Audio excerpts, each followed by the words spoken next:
Je pense qu'on est bien là. Coucou les copains, c'est encore moi et aujourd'hui je vous retrouve pour une nouvelle vidéo. Yes, faut que j'arrête de dire ça, c'est hyper gênant. Enfin bref, donc aujourd'hui je vous retrouve pour vous faire mon update lecture. J'ai lu 4 livres récemment, en soi j'avais juste à attendre demain pour filmer. Et j'aurais pu vous montrer un 5ème livre mais je voulais filmer aujourd'hui, j'avais envie de filmer donc The Sky is Everywhere. Il attendra le prochain update lecture. Donc on va pas s'attarder et premièrement j'ai lu Le Prix du sang de Sabataïr, donc le tome 3 de Une Braise sous la cendre. Si vous suivez un peu mes vidéos, vous savez que Une Braise sous la cendre, le tome 1 est un de mes romans préférés de tous les temps. Que ça a été mon roman préféré de l'année 2018, énorme coup de cœur, voilà. Le tome 4 sort genre en juin ou mai ou avril, enfin bref 2020. En tout cas c'est dans longtemps, donc je vais pas très bien parce que...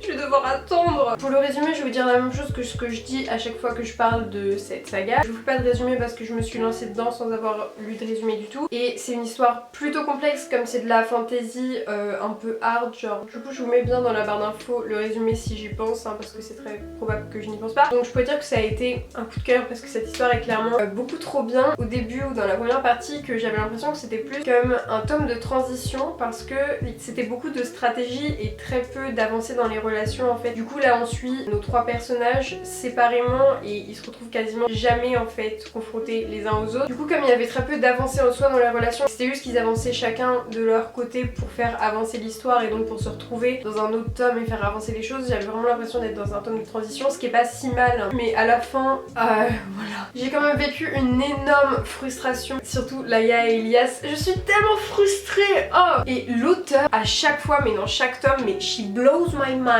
J'arrive pas à voir les choses arriver, je me fais prendre par surprise à chaque fois, mais elle est tellement intelligente. Sabataïr est un génie. Je trouve que dans ses livres il y a vraiment un réel travail d'écriture. L'auteur crée vraiment des personnages profonds et humains et auxquels on peut vraiment s'identifier, qui sont pas tout blancs ou tout noirs, mais ils sont vraiment humains et hyper complexes. Comme vous pouvez le voir, je suis vraiment admirative de cet auteur et de cette saga. Donc ensuite je vais vous parler d'un livre que j'ai pas en ma possession aujourd'hui parce que je l'ai passé à mon copain, mais c'est Miracle Morning de Hal Elford, je crois qu'il s'appelle. Donc c'est mon tout premier livre de développement personnel. Ça fait quand même pas mal de temps que je veux me lancer dans les ouvrages de développement personnel parce que c'est quelque chose qui m'intéresse quand même pas mal. Tout d'abord je suis vraiment très contente d'avoir commencé par celui-là parce que après avoir regardé les reviews sur Goodreads, je pense que ce livre il est parfait pour commencer dans les ouvrages de développement personnel parce que c'est vraiment expliquer et donner les bases voilà, du développement personnel. Après c'est vrai que c'est beaucoup élaboré sur juste une méthode où en gros tu te lèves à 5h. Du coup c'est vrai que je pense que pour les personnes qui lisent déjà pas mal d'ouvrages de développement personnel, ça doit être très chiant et je pense que du coup là ça sert à rien parce que c'est juste radoter des choses qu'ils ont déjà lu 36 milliards de fois et des théories qu'ils connaissent déjà. Mais moi personnellement j'ai trouvé ça très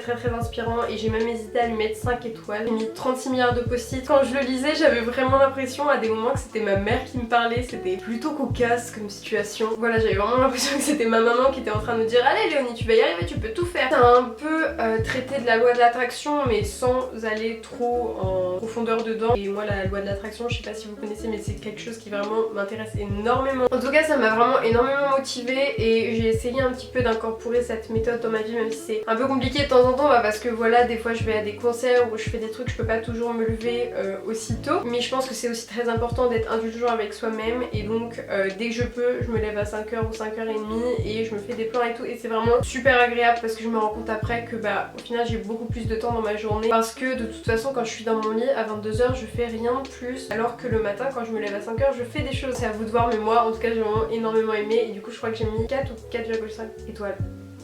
Donc ensuite on va passer très rapidement mais j'ai lu un livre de cours et c'était Mademoiselle Bovary de Raymond Jean. Donc c'est une toute petite réécriture, donc une nouvelle de Madame Bovary. Ça m'a fait beaucoup penser à une fanfiction parce que ici on suit Flaubert qui rencontre Berthe. Donc si vous connaissez pas du tout Madame Bovary, c'est l'histoire d'une femme, donc Madame Bovary, qui épouse un homme, Charles, et avec qui elle est pas du tout heureuse donc elle va tromper un peu son mari par-ci par-là. C'est vraiment un résumé très rapide. Donc ça a été écrit par Flaubert. Donc Emma avec Charles elle a une fille appelée Berthe et donc nous on suit Berthe qui doit avoir une vingtaine d'années, je crois que c'est le jour de son 20e anniversaire que quelqu'un lui apporte le roman de Madame Bovary, donc elle le lit, elle est complètement bouleversée d'apprendre tout ça à propos de sa mère et donc du coup elle va rencontrer Flaubert et ils entretiennent une relation et c'est vrai qu'il y en a que ça peut déranger mais moi j'adore vraiment ce côté de relation personnage-auteur, genre créateur-créature. Je sais qu'il y en a que ça met super mal à l'aise, moi j'ai beaucoup aimé. Après là c'est un peu chelou aussi parce qu'ils entretiennent une relation amoureuse alors que bon il y a la différence d'âge et tout, enfin c'est un peu bizarre là. Enfin j'aime bien ce truc de l'auteur qui rencontre le personnage qu'il a créé, enfin moi je trouve ça plutôt passionnant.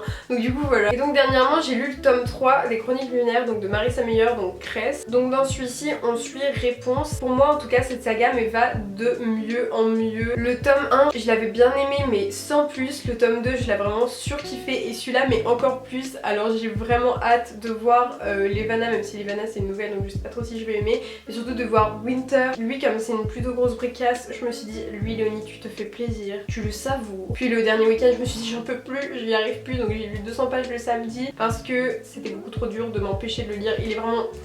Il est tellement bien, oh là là cette saga, mais déjà c'est tellement cool de retrouver tout ce groupe d'amis, je trouve que leurs relations sont tellement bien, genre au niveau de la relation ici, c'est vrai que j'avais trouvé dans le tome 2 que Scarlett et Lou j'avais pas trop accroché, j'avais trouvé que la relation était un peu, même beaucoup trop rapide. Alors, je sais pas, t'as pas le temps de t'y attacher quoi parce que ça arrive comme ça, enfin ils sont en mode ils tombent amoureux tout de suite, coup de foudre, mais en soi ça a pas de sens. Mais Cress et Thorne, déjà Thorne depuis le tome 2, j'aime beaucoup trop Thorne et donc en plus avec Cress qui est une fille juste adorable et beaucoup trop attachante, enfin ils sont juste parfaits. Je sais pas si vous avez lu la saga Insaisissable mais c'est une de mes sagas préférées et Thorne me fait beaucoup penser à Kenji et Kenji c'est aussi un personnage que j'aime énormément et j'ai aussi aimé le côté du personnage de Cress qui est qu'elle se remonte beaucoup le moral toute seule. Puis après il y a aussi un peu, si on regarde au fond de cette série, que c'est plutôt cool parce que en fait c'est de la dystopie, science-fiction etc mais ça traite aussi inconsciemment de, enfin je pense que l'auteur en est conscient, de sujets un peu comme le racisme, l'immigration et tout, enfin avec les cyborgs, un message qui traite aussi de notre actualité et je trouve ça plutôt cool en fait d'intégrer ça dans des livres young adultes. Enfin bref, du coup voilà, j'arrive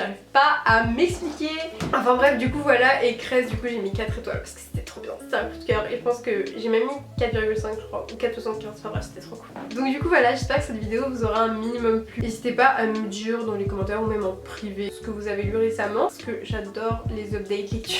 J'aime trop ça, je pourrais passer ma vie à lire des updates lecture ou à regarder des updates lecture. D'ailleurs si vous faites des stories sur Instagram ou vous faites des updates ou des book hauls, dites-moi parce que c'est ma passion en ce moment sur Instagram de regarder les stories mais j'en trouve pas beaucoup. Sur ce je vous embrasse et je vous dis à la prochaine.